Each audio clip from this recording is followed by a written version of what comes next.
Now we're going to shine a light on the incredible contribution older volunteers make right across County Clare. The Clare Older People's Volunteer Recognition Awards are back for 2026, and this year they're a little different, with a renewed focus on not just the volunteers themselves but also the community groups they support. The applications open this Friday and the awards will be celebrated in Glór in June, and I'm joined in studio by Shanelle, Warin, the Age Friendly Programme Manager, and Mike Cusack, Chair of the Clare Older People's Volunteer Recognition Awards Subcommittee. That's a long enough title there, Mike. I just about got through without running out of breath.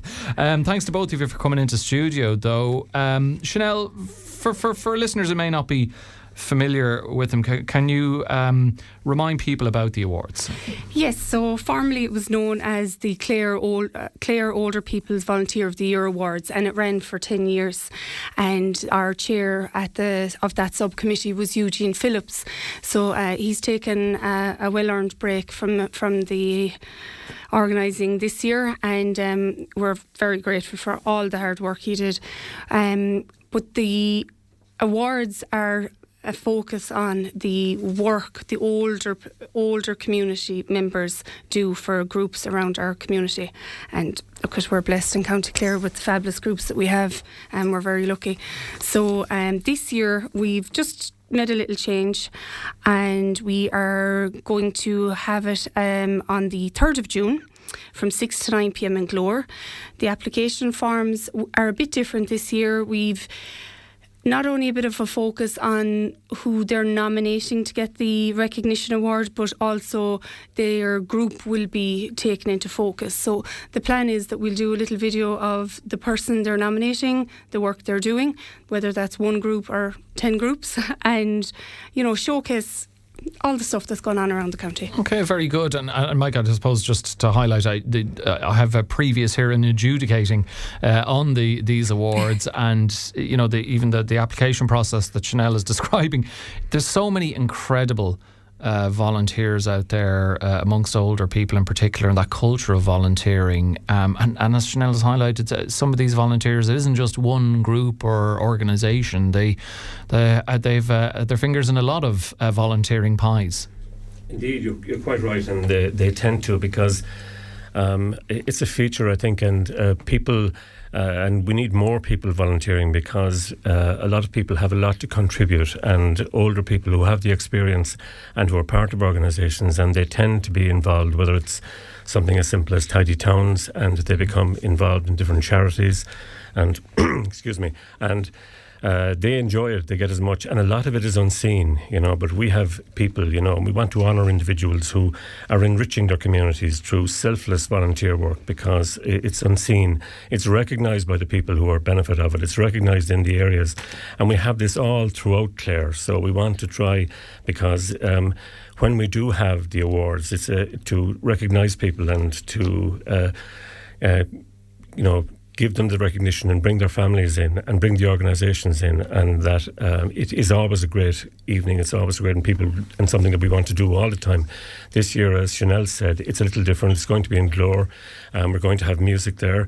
We have our age-friendly ambassador Mike Hanrahan, who will be present also, and so we intend to make it a little different. It's an evening, it will be easier for a family who may be working to get to, and what we really want to see are the organisations and the communities throughout Clare who identify these older volunteers who have been working and volunteering and helping people, whether it's in an organisation like Alone or anything like that, and who the community feels or the organisation feels, and it could be something GAA clubs, it could be community organisations, anything, and because the communities will know who the individuals are, and very often, because it can be difficult to get the individual themselves to volunteer or to come forward.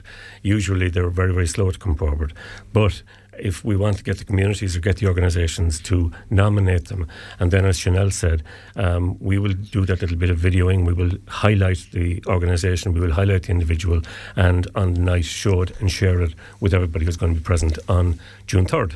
Okay, it's going to be exciting, and I suppose it's understandable why you've made the changes, but it gives it, I suppose, Shanelle, a kind of a bit of a touch up, or there's no harm in refreshing things every a couple of years. I mean, for some, some of the people, the volunteers, they might not be known beyond their local community or the organisations they work with, and that's why these awards are great to highlight them. Then there are previous winners who many more people will have heard of, John Logan, and of course the late great Dermot Hayes, who sadly passed away recently, but had left a powerful legacy of service. I guess, what do the stories of the likes of John and Dermot tell us about the impact that one volunteer can have?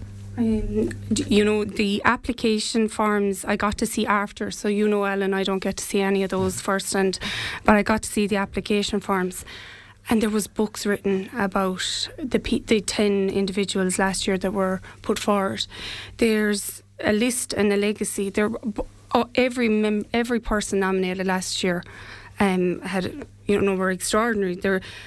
I honestly don't know how they found an hour in a day to sleep, because they did so much.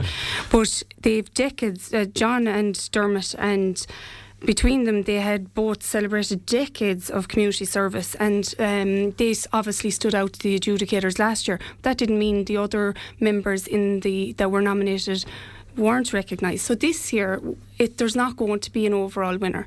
We're going to recognise whoever is put forward, and it has to be shortlisted, unfortunately, because if we all put through a member, a volunteer from our group, we'd be in Glór for a couple of weeks. So it will be shortlisted, unfortunately. But the legacy some of these volunteers have led, and you can use Dermot there as an example.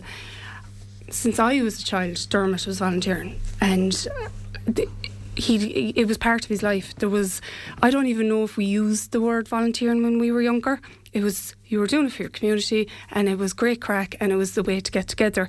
And in Clare, we're so lucky. We have such a powerful and proactive volunteer a centre here.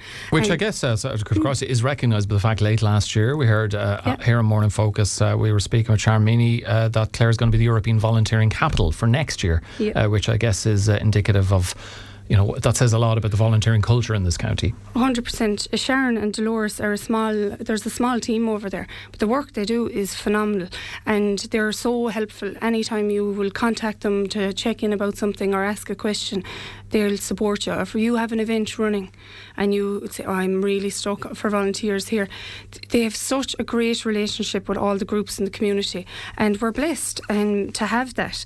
They're very hard working, and I can only congratulate them on that milestone moment, because that really puts the focus on Clare.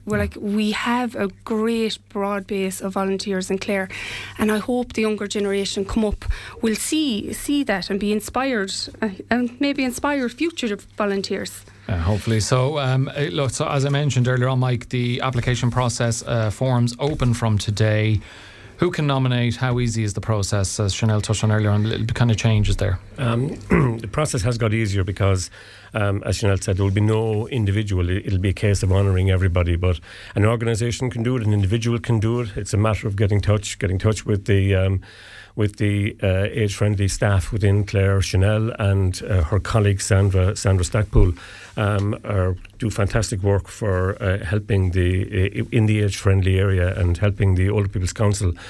Alternative, if anybody was to contact any member of the Older People's Council who will be able to help and assist, but they've launched from today because there's a bit of work in setting it up, so we'll need the nominations as early as possible. And I think that from previous years, and I know certainly I would get ideas from people and know people who are out there who are volunteering, and we have an ageing population. We're going to need more volunteers within it, and as Shanelle said, we need people inspired, because people are out there, people are doing it, and are getting the reward from it, but we just want to give them some bit of recognition. Yeah, and I can't think of a better way to inspire others to get volunteering than highlighting the incredible volunteers that are currently out there. Looking forward to that. So changes in venue and time. So the award ceremony will be celebrated in Glór, as Mike and Shanelle said, from 6 to 9 p.m. On the 3rd of June. And my thanks to the Chair of the Clare Older People's Volunteer Recognition Awards Subcommittee, Mike Cusack. Deep breath then, and Shanelle Waring, the Age-Friendly Programme Manager. Thanks, Shanelle, for having a much more succinct title, and thanks to both of you for joining me on Morning Focus.